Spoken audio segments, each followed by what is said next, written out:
Ya estamos de regreso y lo hacemos con temas económicos, con esta cifra que sorprendió a muchos, este IMASEC por sobre un 20%, que en el fondo muestra lo que ha ocurrido con el crecimiento económico de los últimos 12 meses, en particular los últimos 4, ha ido en aumento, pero no era una cifra esperada, se hablaba de 17, 18, vamos a entender qué hay detrás de este IMASEC, obviamente marcado por la pandemia. Belén Vázquez nos va a explicar. Belén, ¿qué tal?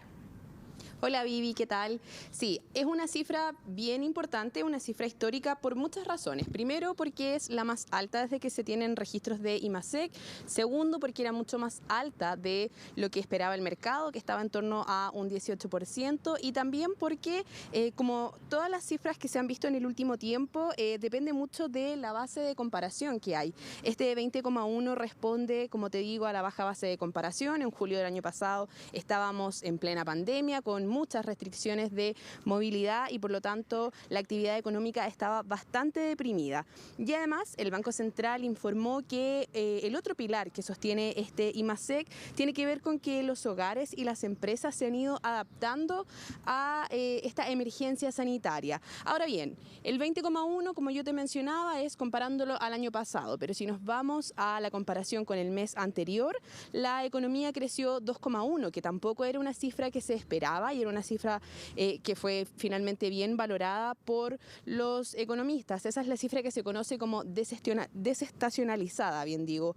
El Banco Central informó también que todos los componentes de este IMASEC crecieron y la cifra se apoya básicamente en producción de bienes, comercio y servicio. Todos estos índices subieron, también obviamente comparado con el año pasado, pero también con el mes anterior. Decían los economistas y los expertos que esta es una cifra que ayuda a las proyecciones que había hecho el Banco Central de crecimiento anual cerca del 9,5%. Si bien podría ser un indicador de que vamos a alcanzar más crecimiento, no tampoco dicen que vaya a ser una cifra mucho más alta, o sea, hay que tener cuidado con eso.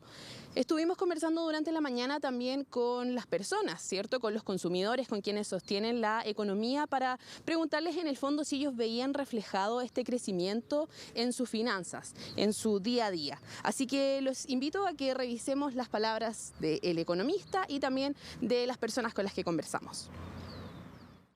Esto fue una sorpresa positiva para el mercado, que esperaba, después de conocer los indicadores sectoriales, un 18% y antes esperaba algo más cercano a 16,5%. Entonces, conociendo esa información, la cifra fue positiva.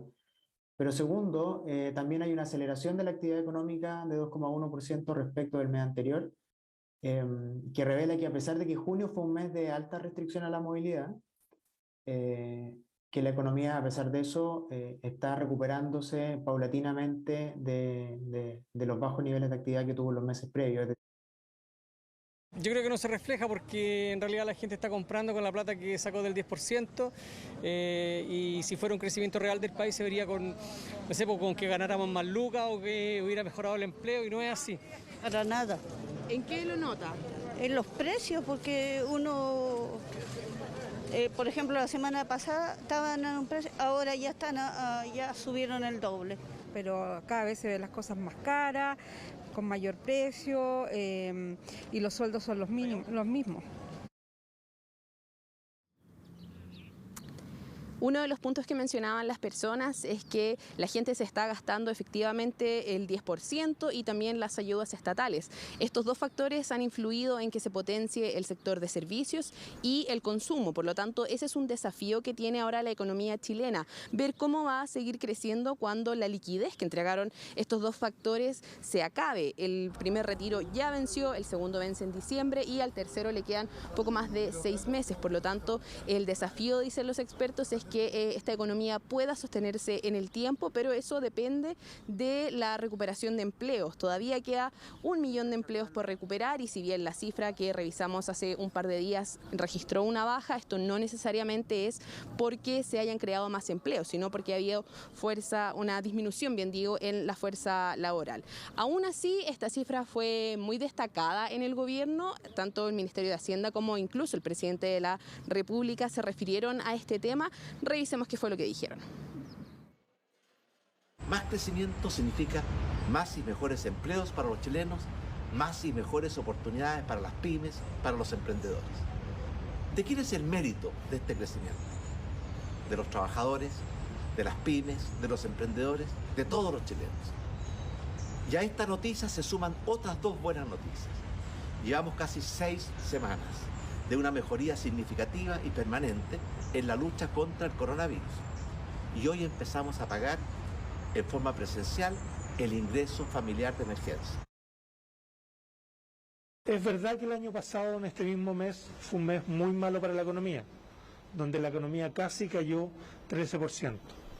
Sin embargo, un 20% va más allá de un efecto rebote. Y desde ese punto de vista creo que es una cosa que de alguna forma tenemos que enorgullecernos como país por lo que de alguna forma estamos logrando. Creo que ha ido muy de la mano con lo que ha sido de alguna forma el control de la pandemia y la vacunación. Seguramente el segundo semestre que viene va a ser un buen semestre en términos de actividad económica. Eso abre esperanzas para nuevas oportunidades de negocio.